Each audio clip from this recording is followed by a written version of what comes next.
We've all been there. You feel a weird twinge, a mysterious ache, or notice something slightly off about your body. And instead of waiting for your doctor's appointment, you do what any rational modern human does. You ask Dr. Google. What starts as a simple search for "why does my elbow click" somehow ends with you convinced you have a rare tropical disease that's only been documented 17 times in medical history. Well, buckle up, because I've collected 55 of the most spectacularly wrong self-diagnoses that people genuinely believed after consulting the internet. These aren't just minor mistakes. These are full-blown medical conspiracy theories that people created in their own minds, complete with symptom timelines and treatment plans. Let's dive into the beautiful chaos of webbed warriors and their hilariously misguided medical conclusions. 1.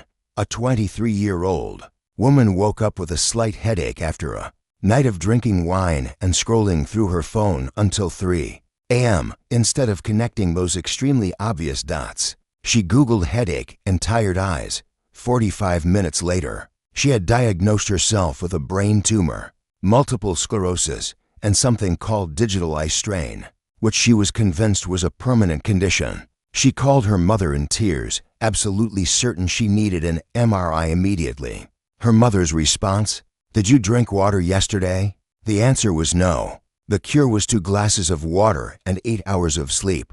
The drama was entirely self-inflicted. 2. Here's a gentleman who felt a small bump on his neck while shaving. A completely normal lymph node doing its job.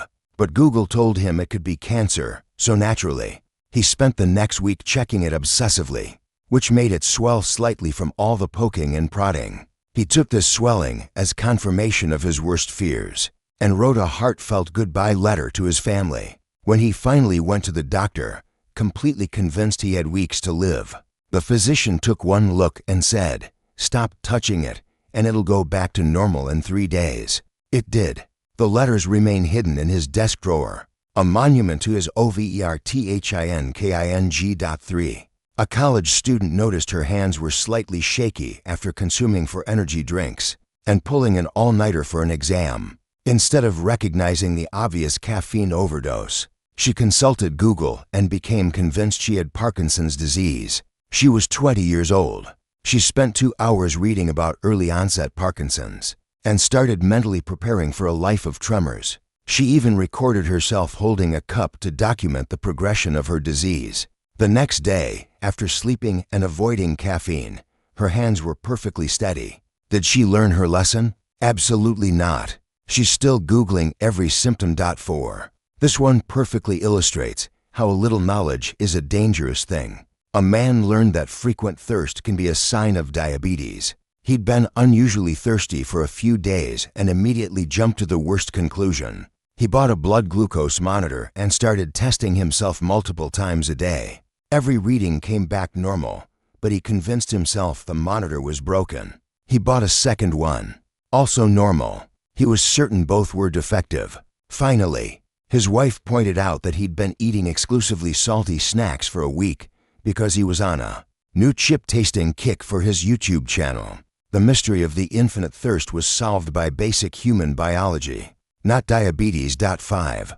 A woman noticed a strange ringing in her ears after attending a concert where she stood directly in front of the speakers for 3 hours. Instead of accepting the obvious cause and effect relationship, she Googled ringing in ears and diagnosed herself with tinnitus, Meniere's disease, and a possible brain aneurysm. She was genuinely terrified. 3 days later, the ringing stopped completely because it was just temporary hearing damage from excessive noise exposure. But those 3 days, she spent them planning her entire medical future around permanent hearing loss, researching hearing aids, and even looking into sign language classes. The concert was a Taylor Swift show, and she didn't even enjoy it because she was too busy worrying. 6. Here's a hypochondriac origin story for you. A teenage boy noticed a small red spot on his arm. Google's image search suggested everything from a harmless bug bite to flesh-eating bacteria. He chose to believe the flesh-eating bacteria option naturally. He drew circles around the spot with a pen to monitor its spread, just like he'd seen in a medical drama. When the spot didn't spread and actually started to fade, He convinced himself that this meant it was going deeper into his tissue instead. His father finally took him to a doctor who confirmed it was a pimple. Just a regular pimple that happened to be on his arm instead of his face. The boy was simultaneously relieved and embarrassed. A combination that defines the Google self-diagnosis experience. 7. The internet has convinced an entire generation that any digestive issue means you're dying. Case in point, a woman experienced mild bloating after eating a massive burrito with extra beans. Instead of acknowledging that beans create gas, a fact known to humans, for literally thousands of years she spent 2 hours researching her symptoms. She diagnosed herself with irritable bowel syndrome, Crohn's disease, a gluten intolerance she'd never had before, and possible stomach cancer. She eliminated 17 foods from her diet immediately and bought $200 worth of probiotics. 2 days later, she was eating burritos again with 0 issues. The only thing she was intolerant to was common sense. 8. A man felt his heart skip a beat while watching a horror movie. This is a completely normal physiological response to adrenaline and fear. But instead of connecting it to the literal jump scare he'd just experienced, he paused the movie and Googled heart skipping beats. 30 minutes later, he was convinced he had arrhythmia, a heart valve problem, and was at high risk for sudden cardiac arrest. He made an emergency appointment with a cardiologist, who ran tests and found absolutely nothing wrong. When asked about lifestyle factors, the man mentioned he drinks 6 cups of coffee daily and sleeps for hours a night. The doctor's prescription? Less caffeine, more sleep, and maybe avoid reading medical information designed for doctors, not panicked patients at midnight. 9. This is a masterpiece of overthinking. A woman's eye twitched for about 10 seconds while she was stressed at work, a completely harmless muscle spasm caused by fatigue and stress. But Google offered more exciting options: multiple sclerosis, brain tumors, nerve damage, and something called hemifacial spasm. She chose to believe all of them simultaneously. She spent her lunch break in the bathroom, recording her face with her phone, trying to catch another twitch on camera as evidence. When it happened again 2 days later, she considered it confirmation.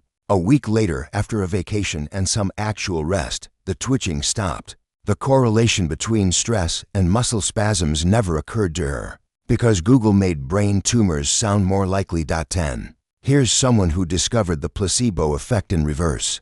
A man read online that frequent yawning could be a sign of a heart problem or lack of oxygen to the brain. He'd been yawning a lot during boring Zoom meetings, as humans do. But after reading this, he became hyper-aware of every yawn. And here's the trick: when you think about yawning, you yawn more. So he started yawning constantly, which he took as proof that something was seriously wrong. He bought a pulse oximeter to check his oxygen levels. They were perfect. He was convinced the device was broken. The real diagnosis?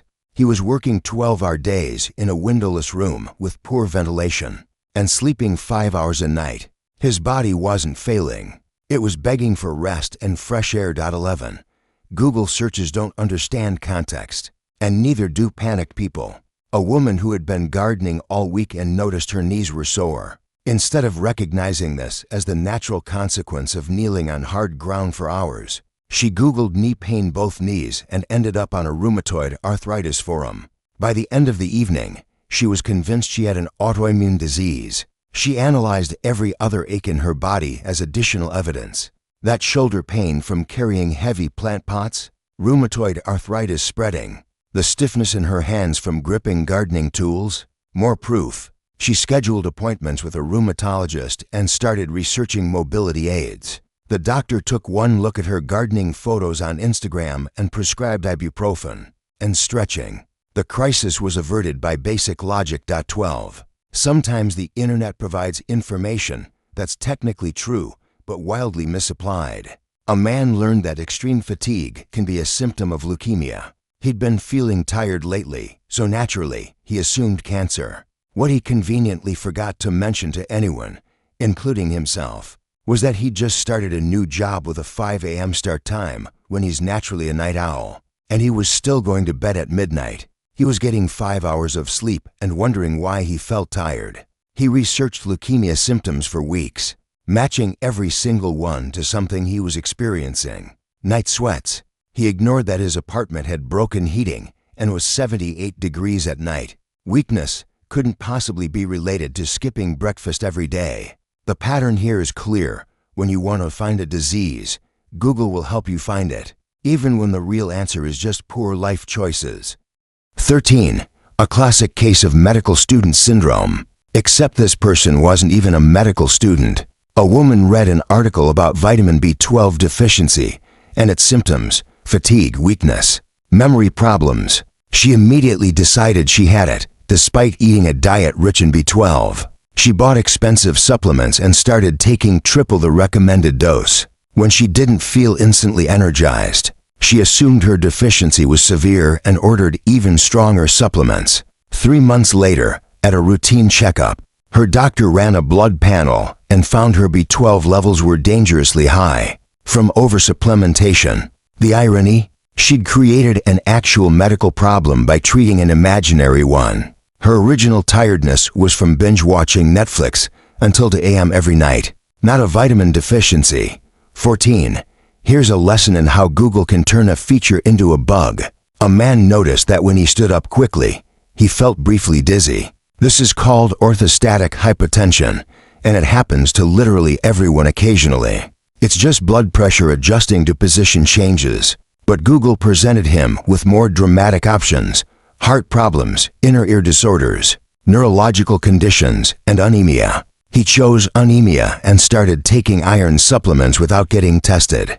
This gave him constipation, which he then Googled and decided was a bowel obstruction. He was on the verge of going to the emergency room when his wife made him drink a glass of water and stand up slowly instead of jumping out of his chair like the house was on fire. Problem solved. The real diagnosis was physics, not pathology. 15. Social media has created a new type of hypochondriac, the symptom collector. A young woman saw a TikTok about ADHD symptoms in adults and recognized herself in about 3 of them. Instead of considering that everyone occasionally loses their keys or gets distracted, she decided she definitely had undiagnosed ADHD. Then she saw a video about autism in women and related to the symptoms. Then anxiety disorders. Then borderline personality disorder. Within a month, she'd self-diagnosed with 7 different conditions based on cherry-picked symptoms from social media. When she finally saw a therapist, the diagnosis was much simpler. She was a normal 24-year-old experiencing stress from her first real job and adulting responsibilities. Sometimes you don't have 7 disorders. Sometimes you're just human. 16. This next one shows how a little medical knowledge combined with anxiety creates disaster. A man knew that chest pain could indicate a heart attack. So when he felt a sharp pain in his chest after moving furniture all day, he called an ambulance. In there, after running every cardiac test imaginable, they found nothing. A different doctor pressed on his chest wall, and he yelped in pain. The diagnosis? Costochondritis, inflammation of the cartilage in the rib cage, commonly caused by physical strain. Basically, he'd pulled a muscle moving his couch. The ambulance ride cost him $3,000. The actual treatment was rest and anti-inflammatory medication. The lesson was priceless, except he didn't learn it and still Googles every pain. 17. Google's autocomplete feature is a hypochondriac's worst enemy. A woman started typing "Why is my tongue?" and before she could finish tingly after eating pineapple. A completely normal reaction to the enzymes in pineapple. Google suggested "Why is my tongue white? Why is my tongue sore? And why is my tongue numb?" She forgot about the pineapple question and started researching tongue discoloration. An hour later, she was convinced she had oral thrush, vitamin deficiencies, and possibly oral cancer. She examined her tongue with a flashlight for 20 minutes, taking photos from every angle. The next morning, she ate pineapple again, felt the same tingling, and finally made the connection. Her tongue was never discolored. Google had just sent her down a completely different rabbit hole based on autocomplete suggestions. 18.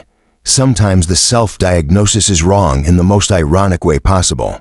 A man felt anxious and jittery, with a racing heart and difficulty sleeping. He Googled these symptoms and diagnosed himself with hyperthyroidism.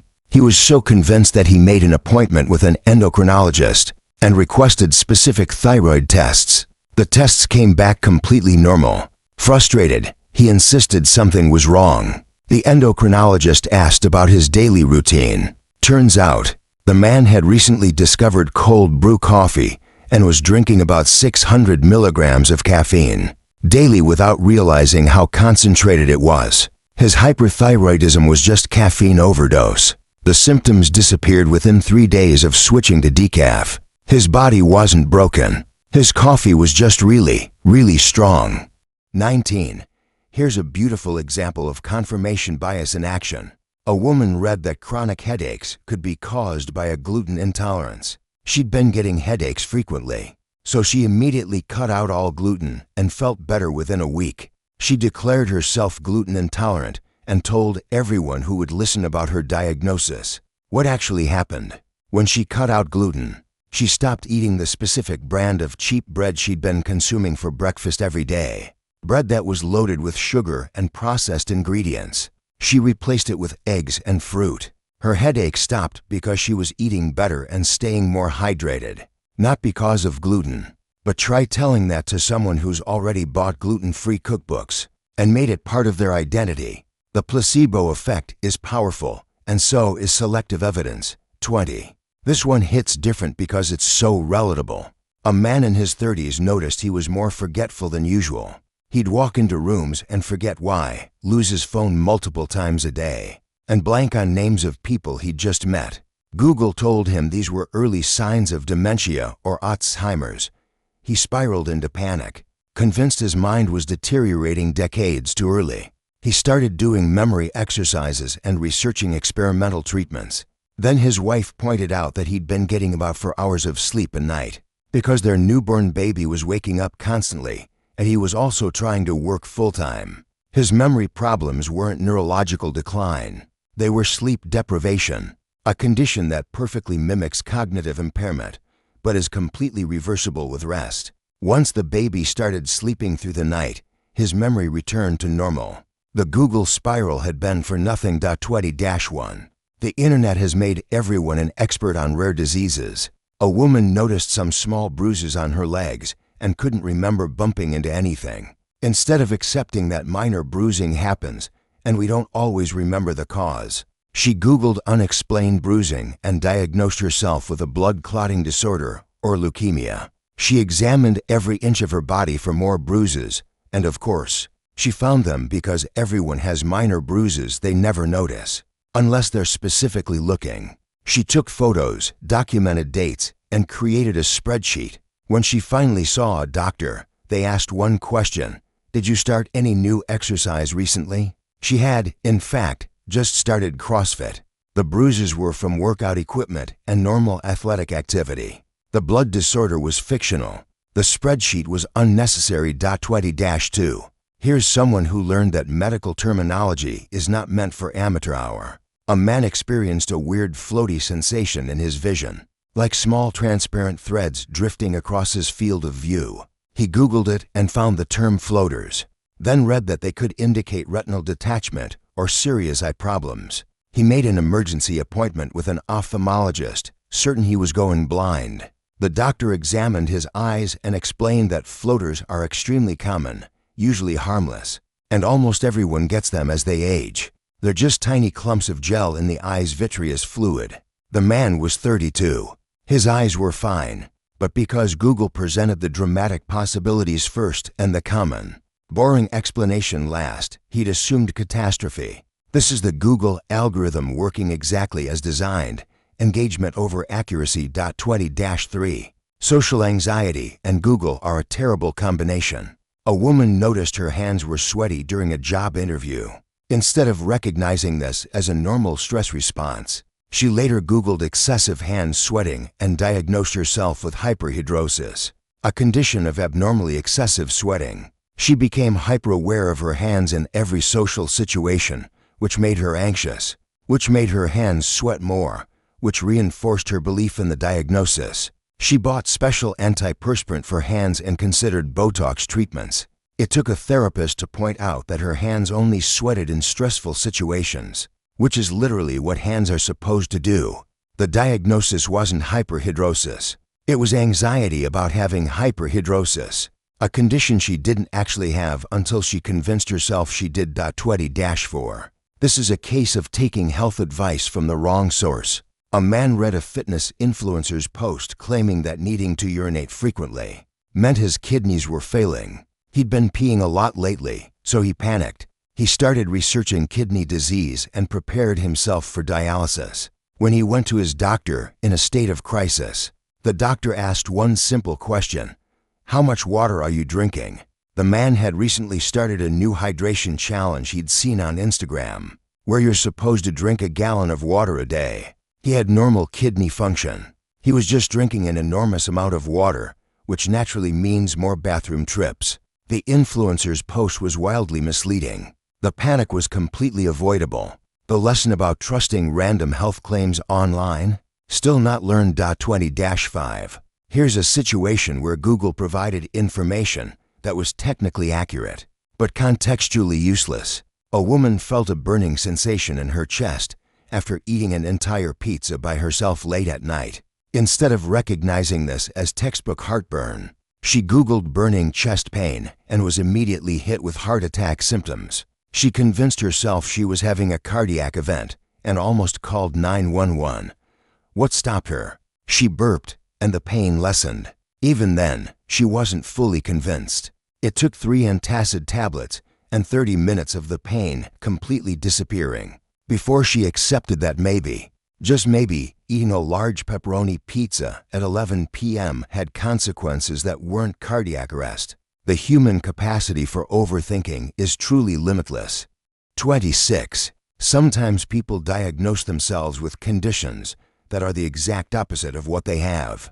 A man felt incredibly tired and sluggish, so he Googled his symptoms and decided he had hypothyroidism, an underactive thyroid.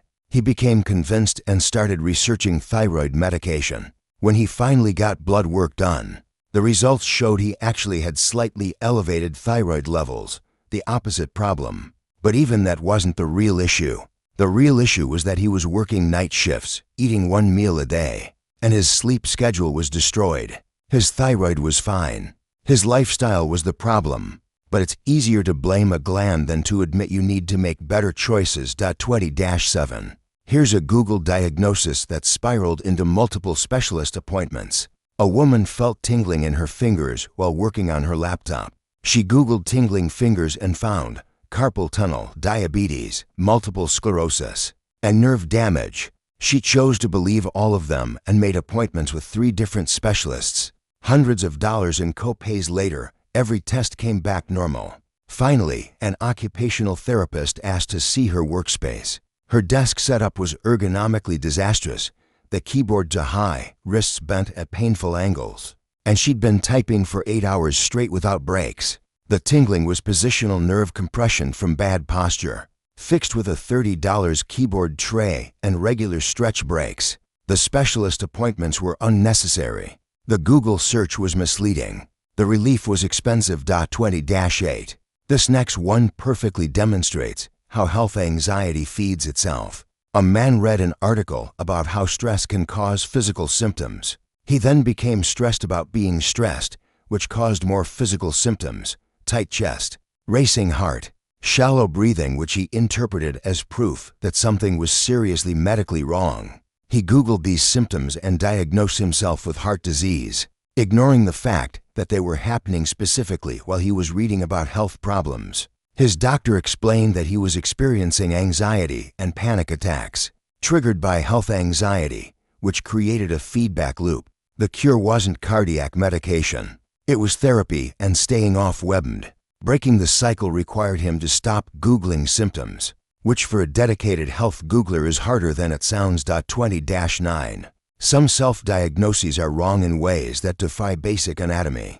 A woman felt pain in her lower right abdomen and immediately diagnosed herself with appendicitis. She went to the demanding surgery. The doctor examined her and asked when her last period was. Turns out, she was ovulating, and the pain was from a normal ovarian follicle releasing an egg, a process that happens every month and sometimes causes brief discomfort. It's called Mittelschmerz, which is German for middle pain. She'd experienced this before, but never noticed it until she started paying attention to every bodily sensation. The appendicitis was imaginary. The ovulation was routine.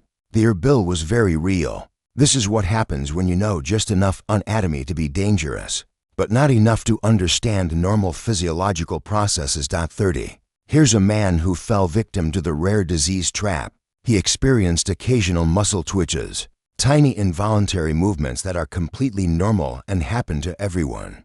But Google introduced him to ALS, Lou Gehrig's disease, and he became convinced he had it. He started cataloging every twitch, every perceived weakness, every stumble.